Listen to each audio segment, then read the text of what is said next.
Thank you. Good afternoon. On behalf of the Guelph Police Service Board, it is my pleasure to welcome everybody to the June 18, 2026 open meeting of the Guelph Police Services Board. I want to remind those who are watching that pursuant to the requirements set out in the Community Safety and Policing Act, subsections 43 sub 3 and 44 subsections 2 through 6, the format of the meeting has been adjusted. There will be a resolution to move into a closed session. The board will then reconvene in open at 2:30 or as close as possible thereafter. Members of the public who are viewing this YouTube stream are welcome to come back at 2:30 and access the YouTube link, which is found as the second link on the meeting agenda. At this point, I am requesting that we get a motion to move that the Guelph Police Service Board convene in closed session pursuant to Section 44, Sub 2 of the Community Police Safety and Policing Act 2019 for the purposes of considering the following subject matters.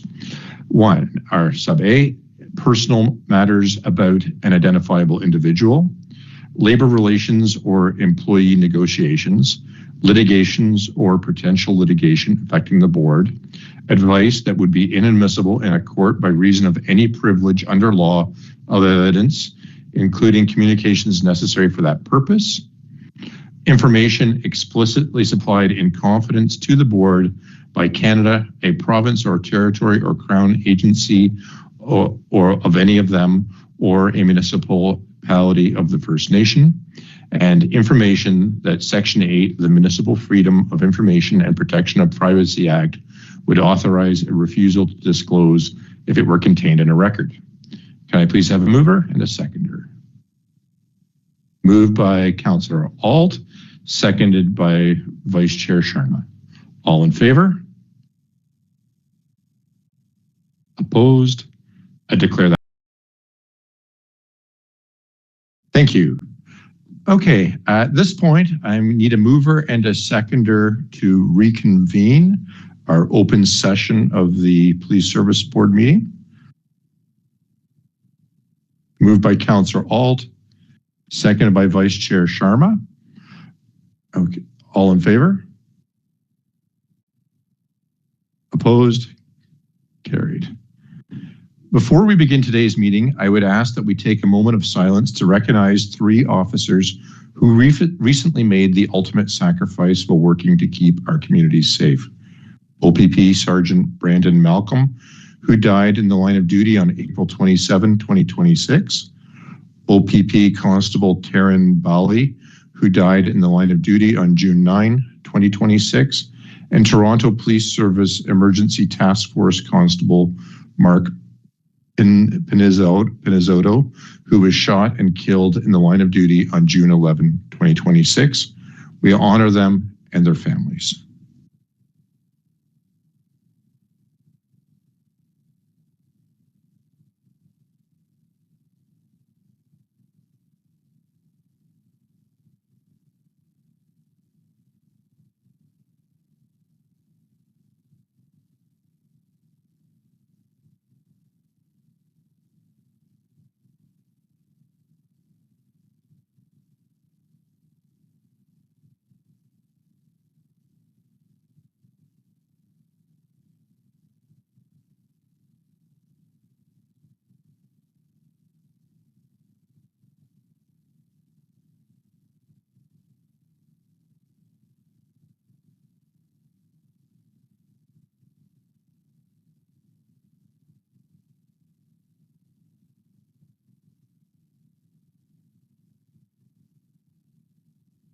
Okay. Thank you, everybody. Before we begin today, I want to advise everyone that Mayor Guthrie has resigned from the Guelph Police Service Board effective June 12th, 2026. Mayor Guthrie joined the Guelph Police Service Board in 2014 after he was first elected mayor and has served on the board since that time. The board and the service have benefited immensely from his dedication, knowledge, experience, and commitment to safe and effective policing in our community. We thank Mayor Guthrie for his service to the board and look forward to formally recognizing his contribution at a later date. On the behalf of the board members, as well as members of the Guelph Police Service, I want to express my thanks and appreciation to Mayor Guthrie and wish him well in his next endeavors. City Council will be considering their options with respect to whether they will be replacing Mayor Guthrie on an interim basis at their July meeting, and we await their response. Okay. As we gather, let us take time to reflect on our privilege to live and work in Guelph, a city built over rich Indigenous histories. We are guests here, and we should reflect upon the responsibility to care for this land, the people who live here today, and the generations to come. If our actions today can move us toward reconciliation, we should take pause and make those decisions with intention and gratitude. This place we call Guelph has served as traditional land and a place of refuge for many peoples over time, but more specifically, the Attawandaronk and the Haudenosaunee. This land is held as treaty lands and territory with the Mississaugas of the Credit First Nation. Guelph lies directly adjacent to the Haldimand Tract and is part of the long-established traditional hunting ground of the Six Nations of the Grand River. Many First Nations, Inuit, and Métis people who have come from across Turtle Island call Guelph home today. Okay. At this point, I'm going to ask if there are any declarations of pecuniary interest under the Municipal Conflicts of Interest Act.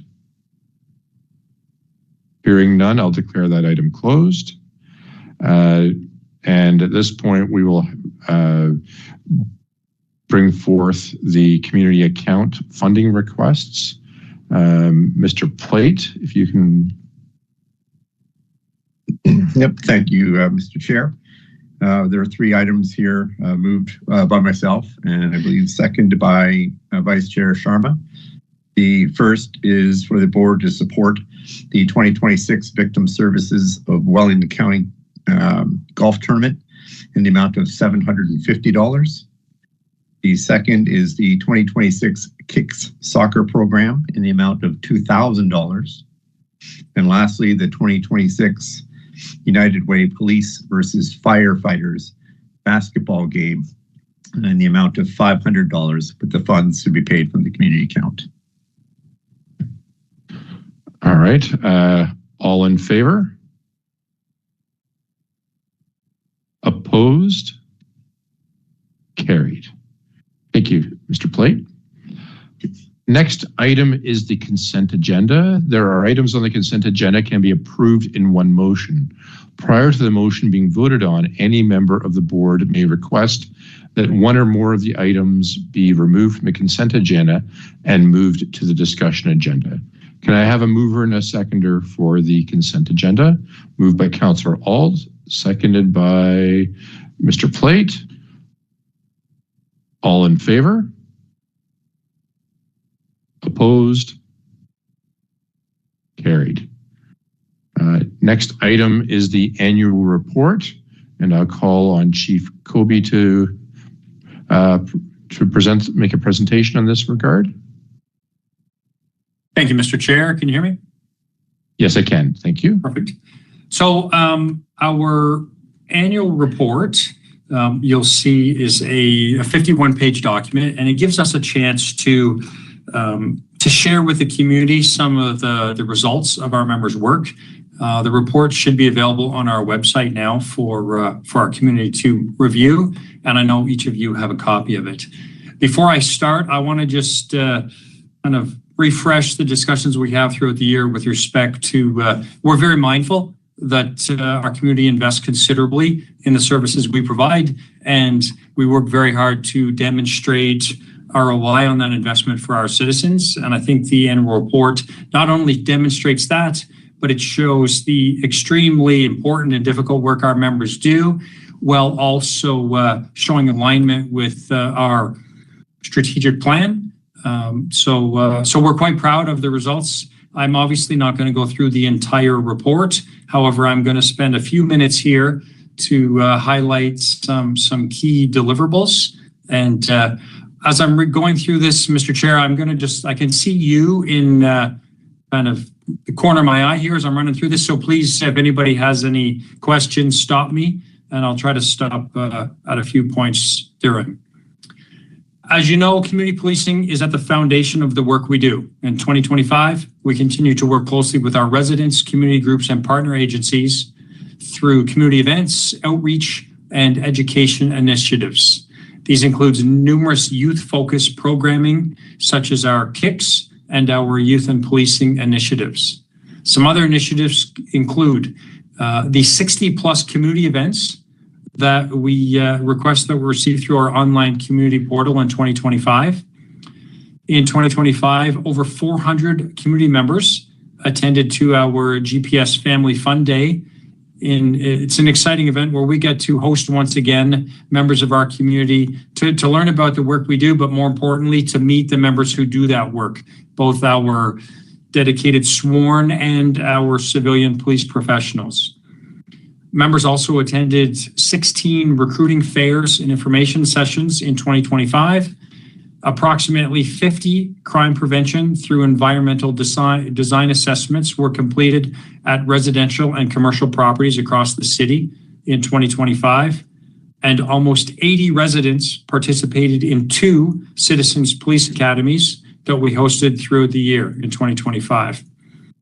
We continue to grow our youth and policing initiative, and our 2025 program hosted 6 high school students where we get to host for the summer months high school students who are interested in learning more about our services and the members who do that work. Community wellness. We've talked a lot about the importance of working together with our partners on strengthening the health and safety of our community. In 2025, we can continue this sponsorship with supporting CMHA clinicians who work closely alongside our members each day to support our downtown community, as well as other parts of our community, assisting vulnerable individuals, but not only just crisis support, but proactive support, helping those find health pathways. I'm going to touch on more of this in detail later, but our human trafficking and online safety training was delivered to more than 900 Catholic school board and staff in 2025.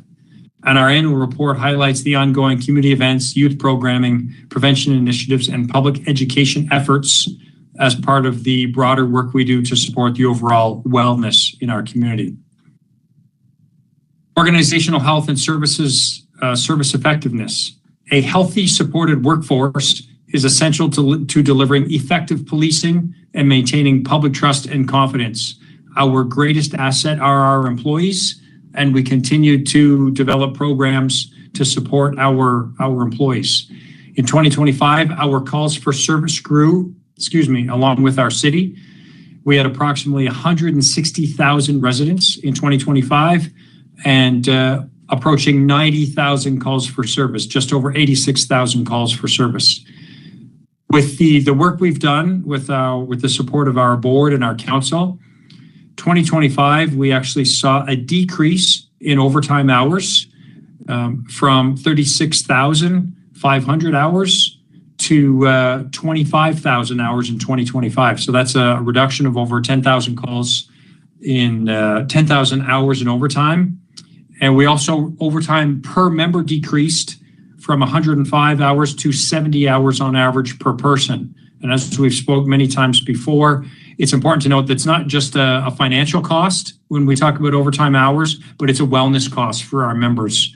And seeing that consistent trend in decreasing overtime hours overall and per member is an important metric that we'll continue to watch. We're also very proud of the fact that in 2025, our priority 1 response times decreased from 6 minutes and 38 seconds to 5 minutes and 59 seconds. This is the lowest priority 1 response time we've had since 2014. So in over a decade, this is our best priority 1 response time. We've spoke at length. Our crime severity index rankings have improved consistently over the years. They won't be out for another few weeks, but that trend, that consistent trend as far as reducing our crime severity index as well as improving our response times is obviously both on a positive trajectory. So we're very happy about that.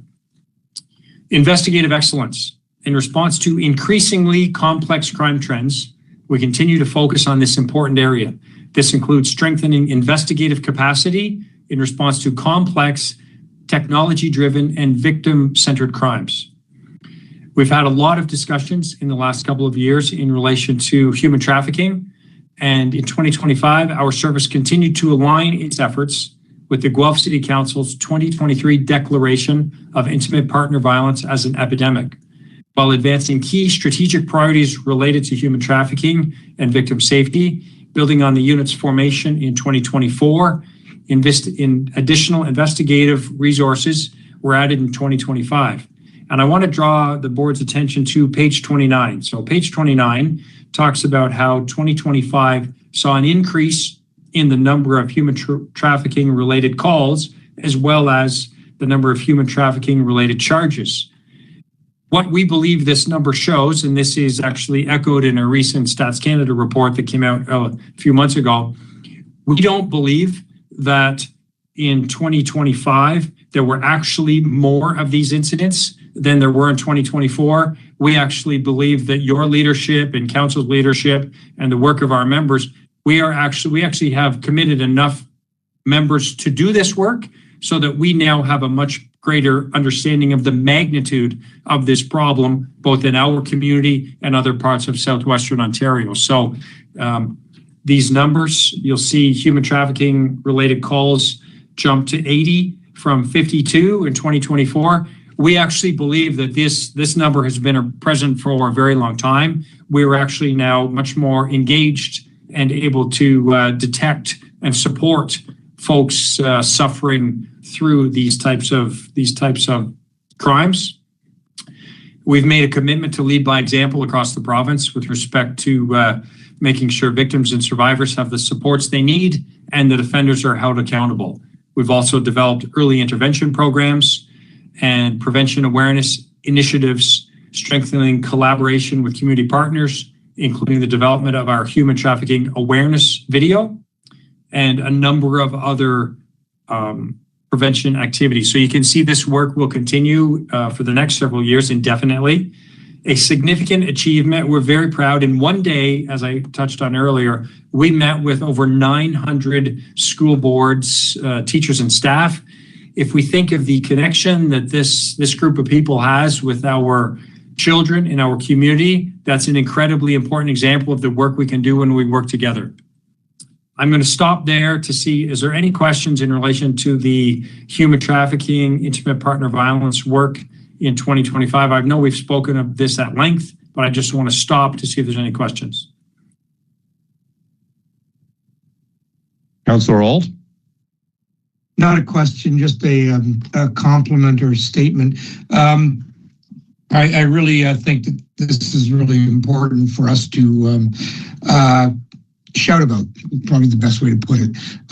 Given that we recognize that GPS is an exemplar for the province in this, I think it's perhaps worthwhile that best way to put it is shout it from the rooftops if we have to, because we're doing a good job, and the indication of that is clearly that we're able to identify what we have done in contrast to perhaps what can be done elsewhere better. Thank you for that, Councillor Ault. And through you, Mr. Chair, I think a big piece of that has been the integration of our human trafficking and our intimate partner violence units. Now we're looking for these crimes, looking for proactive opportunities to support community members, and we're going to keep doing that. Our forensic video unit reviewed and edited more than 15,000 hours of video in 2025. That's in relation to all of our digital evidence disclosure, body camera footage, things like that. You'll know one important area in our annual report is our pre-charge consultation program. The Guelph Police Service demonstrates leadership in modern, accountable policing through its pre-charge consultative program. the first formally embedded model of its kind in Ontario, developed in partnership with the Ministry of the Attorney General, and we are grateful for that partnership. This program allows investigators to consult directly with an embedded Crown Counsel before charges are laid. This real-time consultation provides early guidance on evidentiary thresholds, charge selection, and disclosure considerations to strengthen file quality, promote consistency, and support sound, evidence-based charging decisions. The program enhances accountability and transparency while respecting the independence of both police and prosecutors, contributing to a more timely and effective criminal justice system.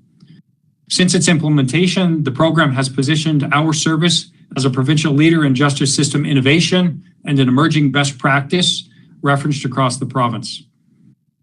This has really been a game changer for us. I think this provides, not only are we doing better work, we're doing more timely work, improved outcomes in complex and sensitive files. This program supports thoughtful and timely decisions in cases like hate crimes by ensuring appropriate evidence is obtained and the right charges are laid, thereby improving the overall impact of our system for both our community and our victims. This process is particularly useful, as I said, with complex files, including our intimate partner violence and human trafficking. It provides built-in training for our members, and it provides an optimization of resources. This program has allowed us to reduce by up to 50% the time spent vetting and processing digital evidence. And we're really proud of this and really grateful for the work our members have done and the work that we've done with the Ministry of the Attorney General. We'll continue to develop this program moving forward. A key aspect of investigative excellence continued to be our focus on technology in 2025. This included our Community Safety and Operations Center. Our CSOC completed its first full year of operation in 2025, supporting public safety through enhanced response to active incidents, improved investigative efficiency, and an alternative response model for non-emergency calls. By managing these non-emergency calls, the CSOC increased frontline officer availability for higher priority incident and contributed, we believe, to reduced response times for the most urgent calls compared to 2024 and our lowest, as I said, priority one response time since 2014. The scope of incidents handled by CSOC expanded in 2025 to further improve operational efficiency. Throughout the year, CSOC has hosted public safety stakeholders from numerous organizations across North America, showcasing how the center can be an innovative way to leverage technology, support frontline response, and constantly seek to improve the service we're providing to our citizens. I'm going to stop there. Any questions on CSOC or anything else? If not, I'll keep rolling through. Okay. 2025, we also advanced the implementation of Next Generation 911. This is a national modernization initiative that strengthens how the community connects with emergency services.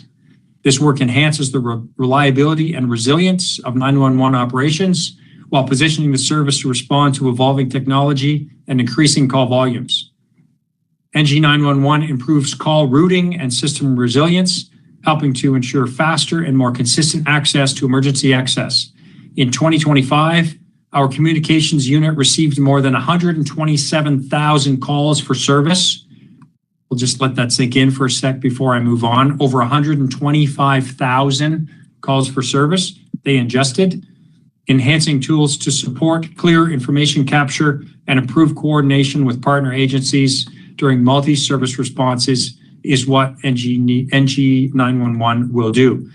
This is an important opportunity. I really want to highlight and thank our provincial government for the extensive grant support they provided to make this transition possible.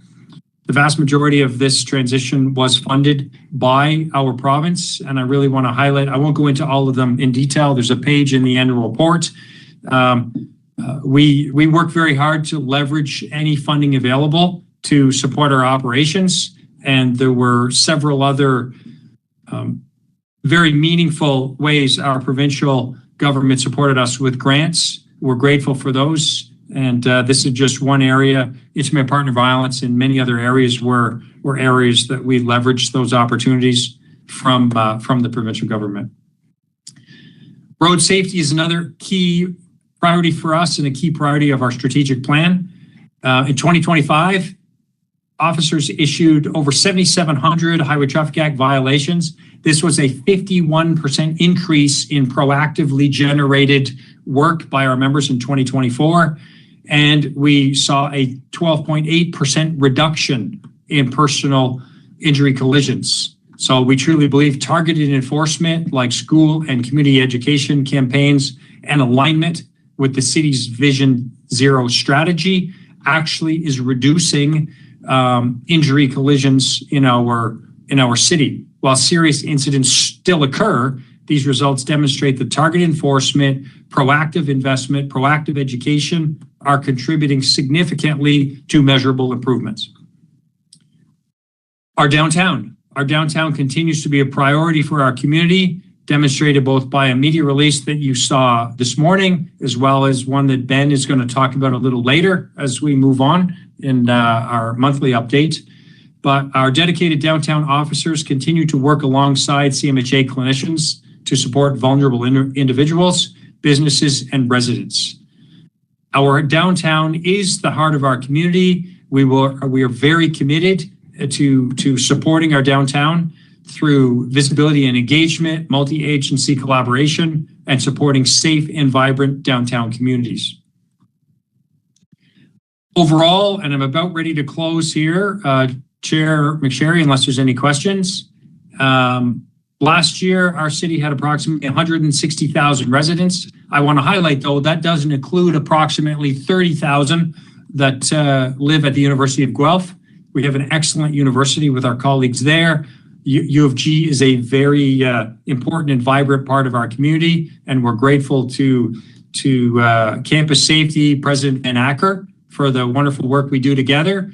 But when you add 160 plus 30, we are policing approximately 200,000 residents in the city of Guelph, and we can never lose sight of that. We are very proud of the fact that despite having almost 90,000 calls for service, we continue to see favorable trends with respect to our crime severity rankings. And as I said, our priority one response times were at the lowest level since 2014. Overall, it was a year of measurable progress across all 6 of our strategic priorities. We improved response times, strengthened our investigative capacity, enhanced our community engagement, and continued to invest in our people and our partnerships.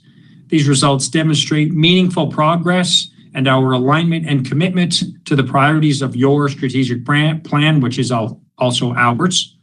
They also reflect the professionalism and dedication of our members and the importance of the continued collaboration with our community. I want to thank you for your support, the support of council, and a very sincere thank you to our members. It's been a difficult few weeks in the policing community across our province, and I think it's really important to always remember the service and sacrifice of our members, their families. And with that, thank you for your continued support, your leadership, and I look forward to any questions through you, Mr. Chair. Thank you, Chief Kobe. Any questions or comments from any members of the board? No, hearing none, we may continue. Okay. And you're probably going to, do you want me to roll into the monthly update, Mr. Chair, or do you have any? Yes, please. Yeah. Okay.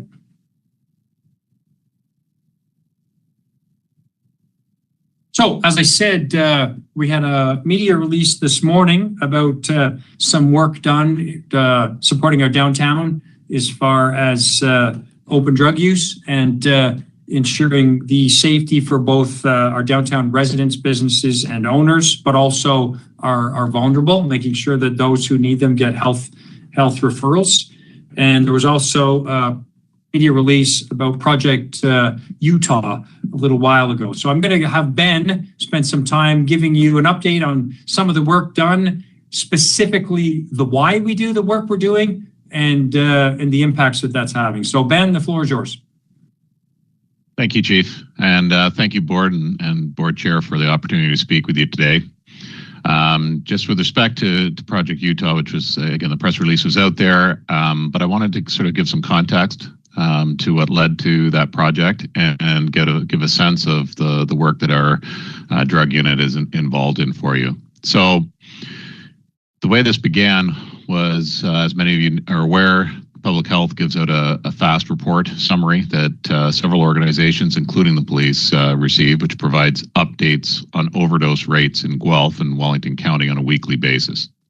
This report showed that, generally speaking, there's been a rise in overdoses over the last several months, but more concerning was that it showed a sharp rise in overdoses in April that was continuing in May at an even more alarming rate. This is highly concerning, given the impact on community wellness. And with a focus on preventing harm, we reached out to other organizations to get a better scope of the issue and gathered information also from local sources.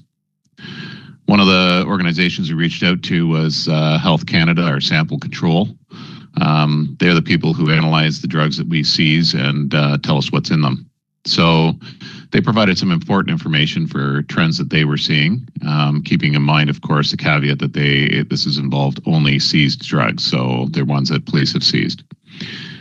They advised us that there had been no increase in the number of samples containing fentanyl or fentanyl analogs over the last year when compared to the previous year. They indicated that, however, there was an increase in added sedatives that they were finding in the samples that we had, and that the frequency of these added sedatives was increasing on a consistent basis over the year. So clearly that could be an issue. We had also noticed that in our samples that we were seeing more than one fentanyl type in our seizures. So the term is fentanyl analog, which is essentially a chemically similar structure to fentanyl, but it could either be slightly stronger, much stronger, or slightly weaker, depending on which analog is found. But we were finding that it wasn't just one fentanyl compound, but it was potentially more than one fentanyl analog we were finding in our seizures. Now, both of those would clearly potentially lead to an increase in overdoses. The key being here with the sedatives is that the sedatives that were added, including a veterinary tranquilizer, do not respond to naloxone or Narcan in the way that opioids would. So again, the life-saving measures that we put in place to try and bring people back from that all officers carry, and EMS, et cetera, would be less effective if people were to ingest that type of that mix of drugs. Having said that, all of these things had been in the system ongoing for about a year. The tranquilizer, specifically related to the veterinary tranquilizer, had been increasing in presence, almost doubling over the course of the year, but had been doing so at a consistent basis, according to Health Canada. So it didn't explain the sudden spike in April or May. As a result, we had to move on with our analysis to try and figure out what else was going on. We reached out to other jurisdictions, other police services, to see what was happening in terms of their overdose rates over that same period, and particularly to see if they had the similar spikes in April and May. However, what we discovered was that while largely across the board they were experiencing increases in overdoses, they were not seeing the same spikes that we were seeing in Guelph in April and May, other than our neighboring agency in Waterloo region, who were seeing similar spikes. So this told us that it was a local issue. We also started to look then into our local sources and street level information sources. And what we learned from that is that there was an awareness of the sedatives being added to the local drugs. It was known on the street as trank, and then they had been aware of this for some time. But when we dug further, the information that we were receiving became quite alarming. What it was telling us was that at the street level, drugs were being trafficked, or fentanyl specifically was being trafficked in raw fentanyl form to the end users. Now, to explain this in a way that I hope will make sense, and please interrupt me if it doesn't, fentanyl is an incredibly powerful drug. So 10 years ago, when it was being sold, it was being sold as 1 unit of fentanyl, less than 1 unit actually, closer to 0.5, 0.6 of a unit of fentanyl to 10 units of cutting agent. Cutting agent being just a similar looking mix of structure that they can put in there to make it look like you're getting more. That's essentially it. But it could include the sedatives, for example, as a cutting agent. It just adds profitability to the trafficker. So 10 years ago, it was about 0.5, 0.6 unit of a unit to 10 units of cutting agent. That had increased, according to our sample analysis, it increased in the range of 3 times that in current times. So the fentanyl in general is getting more potent. However, when you discuss raw fentanyl is in its purest state, and that typically is between 70 and 90% pure fentanyl. So that's a significantly increased potency when compared to, say, the 9 to 15% purity level that was typically being consumed at the street level prior to that. So raw fentanyl being trafficked at the street level, the potential impacts on community harm are enormous. And I think that's what we were seeing in April and May, and we had to take action on that. So to understand also that if you're dealing with the purest form, not just of fentanyl, but of any drug, so if you're dealing with high purities of methamphetamine, cocaine, fentanyl, those are controlled through supply, because they aren't made in Guelph, through organized crime. So typically, organized crime supply those controlled trade routes, exportation, importation of high potency drugs such as that. So for it to get from organized crime level drugs all the way down to our street level was shocking, and the first time I've seen that in my career. So we started to dig further and try and figure out where these forms were coming from. What we were hearing is that it was not just being sold as raw fentanyl, but they had a choice. You could either order up raw fentanyl or a pre-mixed version.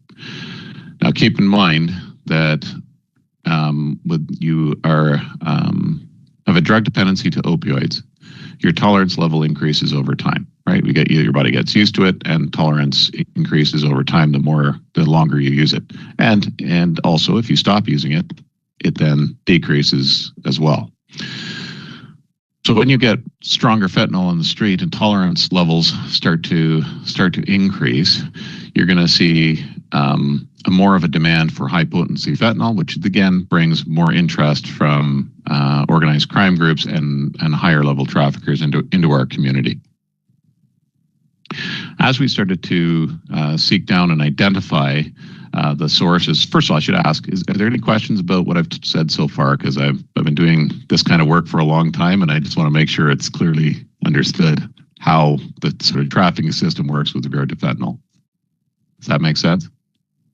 Okay. Yes, thanks. All right. So with this information, the drug unit took immediate concentrated action. They focused on traffickers we believed were most likely trafficking strong mixes of raw fentanyl to our vulnerable population in order to prevent as much community harm as possible. With more observations and information, that led to identifying local traffickers and their suppliers who were from out of town. This focus led to several arrests over the course of late April, May, and early June, and included the arrest of 4 local traffickers, as well as a significant out-of-town trafficker who we believe was supplying raw fentanyl to local street traffickers. This also resulted in a seizure of large amounts of what appears to be both mixed and raw fentanyl. This investigation spanned, as I said, almost 2 months and appears to have had an immediate positive effect. Even today, speaking with public health, they've been reporting to us that there's been a marked decrease in overdoses over the last week when compared to the rate of overdoses in May, approximately 1/3 of what it was in May. So that's a significant difference in overdoses. Also, anecdotally, we're receiving information from sources at the street level that fentanyl has been actually hard to come by in the city over the last few weeks. Both indications are great news with respect to community wellness and provide some logical inferences to conclude that the harm to our community has been significantly reduced as a result of the drug unit's investigations. And I would suggest it provides us with a reminder of the significant impact that law enforcement has in promoting community safety. Having said that, the struggle isn't over. Even with the significant reduction in overdoses last week, we are still year over year almost triple the overdose rates in Guelph, Wellington when compared to the same period last year. Inevitably, also, a new supplier will supply our community with dangerous fentanyl to fill a demand that still persists. Rest assured, our drug unit will continue to relentlessly pursue those who try to harm our community and will hold them accountable.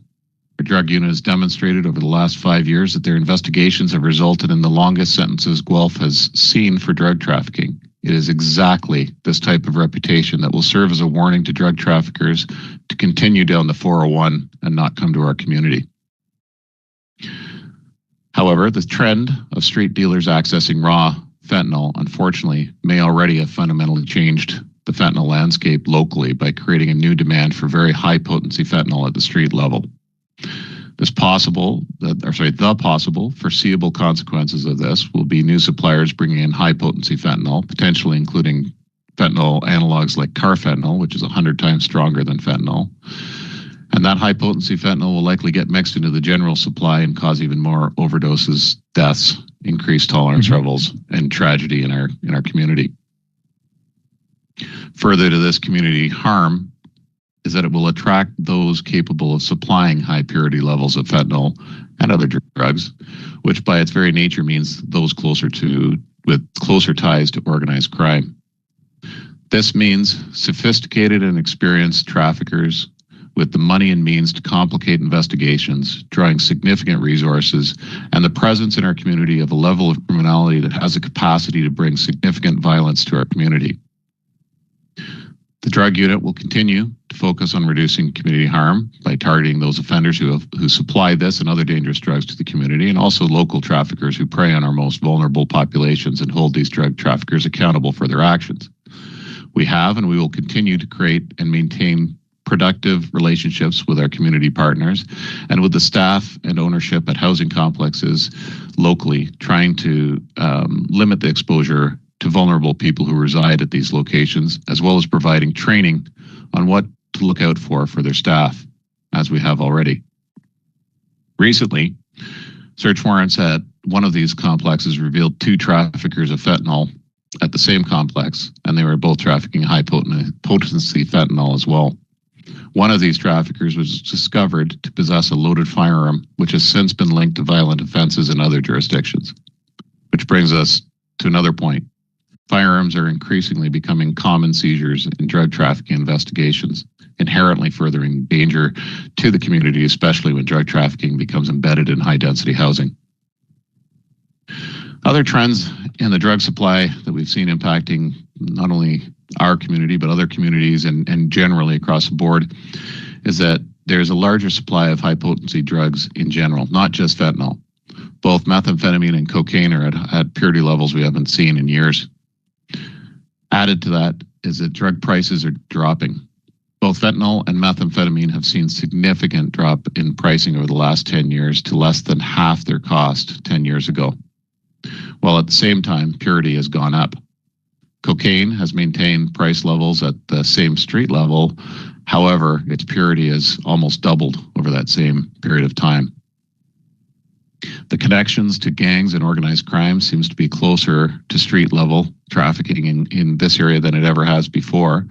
And over the last few years, we've had confirmed that that GTA gangs are recruiting locally, and organized crime are only 1 or 2 steps away from local traffickers, including in one case at the cartel level. Much of this suggests it is possible that organized crime is gaining a larger control over the illicit drug market, not just at the supply level, but also at the distribution level.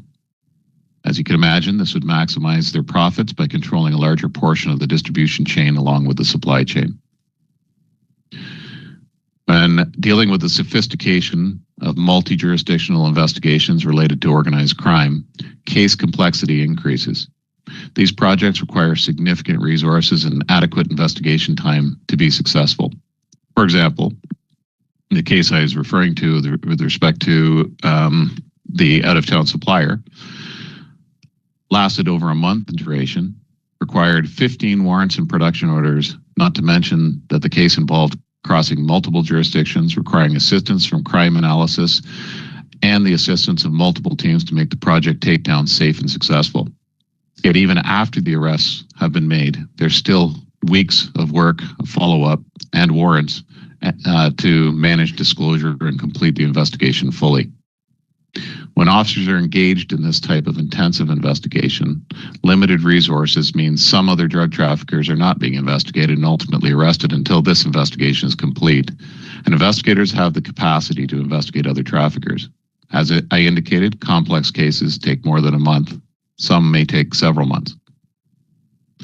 So to help police, current and relevant information is our best asset to assist investigators in holding offenders accountable and mitigating community harm. The drug unit could not be effective without critical information.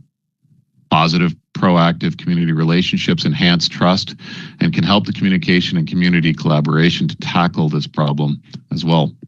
One way we do this is through our community partners like Public Health, Heart Hub, the Guelph Wellington Drug Strategy, Health Canada, and others, such as the relationship developed with both public and private housing complexes.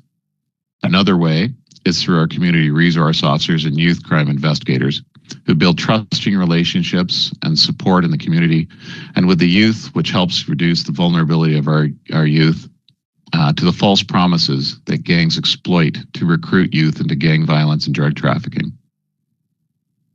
Further, stronger links to our growing and diverse communities can also help provide the trust necessary to support collaborative efforts to gather necessary information to investigate and stop those willing to prey on some of the most vulnerable people in our community and proactively address the growing public safety concerns. So my message to the board is that you can expect to see more complex drug investigations requiring significant resources in the coming months and years as the drug unit focuses on the dangerous drug supply in our community. And my message to the community is to trust your instincts and to report what you believe to be drug trafficking if and when you see it. There have been a number of investigations where we've heard from neighbors after takedown of the investigation that they thought other neighbors had reported to the police, and in fact, none of them had. So detailed information is our best tool to tackle this issue. So you can report it directly to the Guelph Police or by calling us, or you can report anonymously through our community partners at Crime Stoppers. So the community, please work with us so together we can tackle this problem and together be successful at keeping our community safe and holding offenders accountable. Thank you. And if you have any questions, I'm happy to answer them. Any questions or comments? Okay, hearing none. Thank you, Officer Bear. It was very helpful knowledge for the board to know as we have to make our plans and preparations for budgets and things like that. So thank you very much. Appreciate that. Thank you. And I have a few updates here, Mr. Chair, and I just want to echo what Ben said. When in doubt, call us, whatever it is. The number of times we go to community events where people were not sure if they should call us, my response is always, if you're not sure, please call us. A couple updates. Several youth from the West Village Co-op joined us for our 15th annual Cops and Kids Fishing Day. It was an exciting event that involved 21 volunteers from our service and our community in the last couple of weeks. Last week, we concluded our Kick Soccer. This program's been running since 2007. This year, 45 youth from St. Peter's and Westwood Elementary participated in the 5-week program. More than 150 community members and about 50 of our members participated in this year's law enforcement torch run. And we want to give a real special thank you to Harvey's for donating the hot dogs, and our friends at the 11th Field Artillery Regiment for hosting us. Once again, this year, last weekend, our members participated at the 40th anniversary of the Guelph and District Multicultural Festival. More than 20 of our sworn and civilian members attended over the three days to really enjoy the opportunity to engage with our community members. A couple of days ago, we co-hosted an event with CMHA in relation to senior frauds and elder abuse, and some really important discussions. This is, the board's probably aware of this, but this is Seniors Month. We've talked a lot about the importance of proactively supporting our elderly, who unfortunately are disproportionately being the targets of distraction thefts, cyber, and other online frauds. And tonight we'll be attending the United Way First Responder basketball game. And then before our next meeting, we look forward to supporting the Tour de Guelph charity fundraising efforts for the Guelph General Hospital. So those are just a few updates of events over the last several weeks. And that's, barring any questions, Mr. Chair, that's the extent of my updates. Thank you, Chief Kobe. Any questions or comments from the board? No. Hearing none, I'll thank you for that. Thank you for your report and updates. Certainly gave us a lot to think about this month. Next item is new business. Is there any new business arising? Hearing none, I'll declare that closed, and I'll just let people know that our next meeting is scheduled for Thursday, July 16th, 2026 at 1 p.m. via Teams, and it will be live streamed on YouTube.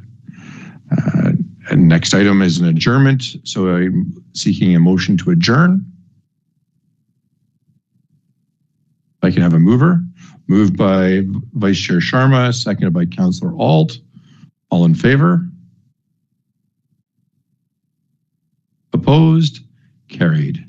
Thank you, everybody, and have a great day. Bye.